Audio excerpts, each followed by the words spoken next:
कुठेतरी थांबलं पाहिजे. महाजनांच्या वक्तव्याने चर्चांना उधाण. भाजप नेते गिरीश महाजन यांनी कुठंतरी थांबलं पाहिजे असं वक्तव्य करत निवृत्तीबाबत सूचक संकेत दिल्याची चर्चा सुरू झाली आहे.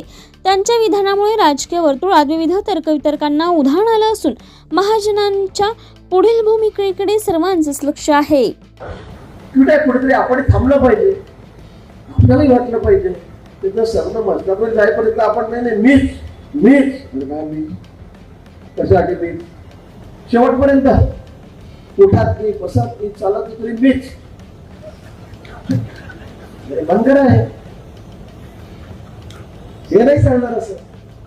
आणि मग लोक नाही ते करायला लागलेलं आहे. लोक त्याचे उत्तर देत आहेत मतदान पेट्यातून आपल्याला.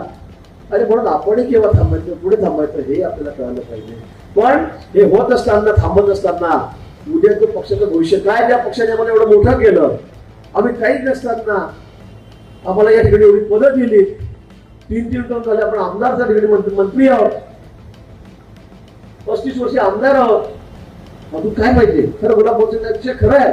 पण हे होत असताना उद्याचं पक्षाचं भविष्य काय याचा विचार आपण केला पाहिजे.